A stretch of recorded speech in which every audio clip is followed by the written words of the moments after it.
On Wednesday, the Biden administration had formally finalized a rule to codify the DACA program. So now CBS News explains the 453-page rule by the Department of Homeland Security that will take place on October 31st will codify an Obama-era program, which has been governed by a 2012 memo for about a decade, into a federal government code of regulations. So now, basically, they're codifying it into law, taking the memo and saying, we're going to basically say, this is a regulation now. So DACA, the Dreamers, we're going to put it on the books that we're going to protect them. So now this is, again, to try to enshrine protection for the over 600,000 DACA recipients known as Dreamers, and to try to protect them from Republican challenges. Now, unlike the 2012 DHS memo that created DACA, the new regulation underwent a months-long rulemaking process that was open to public comment, steps that the federal judge in Texas said the Obama administration should have undertaken before implementing the policy. So that's also important because it clears one of those legal hurdles, okay? That said, there are plenty more legal hurdles to go through. But first, let me go to Homeland Security Secretary Alejandro Mayorkas. In a statement to CBS News, he says, "Today we're taking another step to do everything in our power to preserve and fortify DACA, an extraordinary program that has transformed the lives of so many Dreamers. Thanks to DACA, we've been enriched by young people who contribute so much to our communities and our country." So now, again, codifying this, they haven't made any real changes to the law. Now, the eligibility requirements still have you prove, these applicants have to prove that they've arrived in the U.S. by the age of 16 and before June 2007, studied in a U.S. school or served in the military, and don't have a criminal record. DACA recipients also will continue to be eligible for work authorization under the new rule, as well as considered to be lawfully present in the U.S. for the purposes of other immigration applications. So now DACA is only part of the issue. We also need to do a pathway to citizenship. Nonetheless, codifying DACA, I think, is part of the hopes of then bringing a more comprehensive immigration bill to Congress, which actually does have to pass this, okay?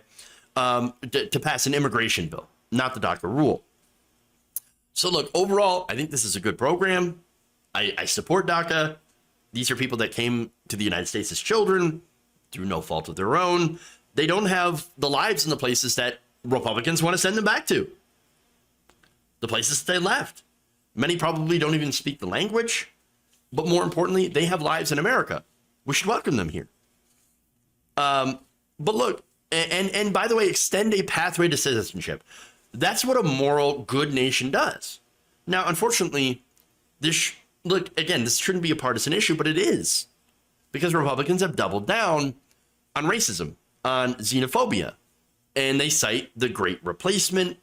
They cite demographic changes as a problem. But here's the thing. What's interesting is, again, you got people talking about, the demographic changes in this country. Okay, but then they also say, look how many more Latinos became Republicans and voted for Trump. Okay, then why would you be against immigration? I don't care what party Latino voters help. If they want to vote for Republicans, they should vote for Republicans. I don't honestly know why they would want to vote for Republicans, but look, and that gets to my point, right? If Republicans actually, try to appeal to Latino and Black voters with policy positions, then, okay, we'd be talking, right? That'd be great. That actually might help them in elections. But no, unfortunately, what they do is they have run on racism and fear. They've run on the Southern strategy. And so, unfortunately, they do so to keep their majority white base. And that has created a problem for them. They can't adapt. So they have to keep that white, angry, racist base that they have. And so they can't appeal to Black people and Latinos.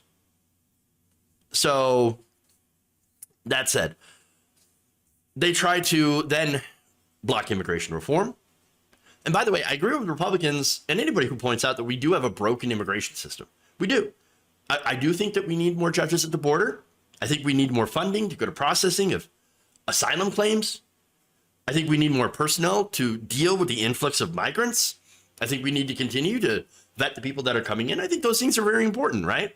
There is a problem at the border. It's serious, right? And not a lot has changed policy-wise since the Trump administration. And I'm being honest about that. And I'm also being honest about the fact that we do have a fairly inhumane immigration system. So now here's the thing. Republican politicians don't want a more humane system. They want a more cruel, they want a more draconian system. Not only that, but they want to build stupid walls. And so that's why Republicans are blocking DACA and trying to send these people home who came here as children and live their lives to a place that is not their home.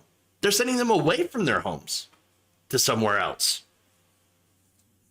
And so already you have a lot of legal challenges to this. In fact, even with the regulation, as CBS notes, DACA will remain in legal jeopardy. U.S. District Court Judge Andrew Hanen, who closed DACA to first-time applicants in July of 2021, ruled the policy itself violates federal immigration law, as Texas and other Republican-led states have argued in a lawsuit. The Fifth Circuit Court of Appeals, which held a hearing in July on the Biden administration's appeal of Hanen's ruling, is expected to issue an opinion on DACA's legality later this year. The conservative leading appeals court is expected to side with the Republican state officials who argue that DACA is unlawful. The Biden administration could appeal such a ruling to the Supreme Court. And of course, the Supreme Court is massively conservative. So I think we have an idea of how that might end up. And so it's got to go through all of these, legal things, right?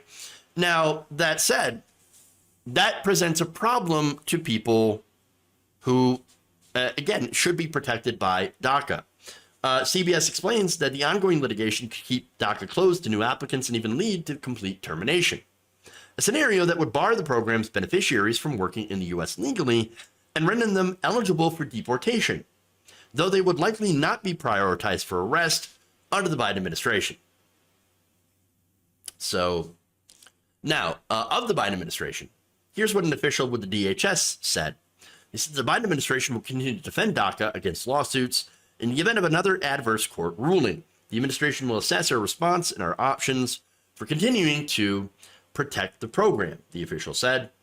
And in a statement on Wednesday, Biden urged lawmakers to legalize dreamers, calling them, quote, part of the fabric of this nation.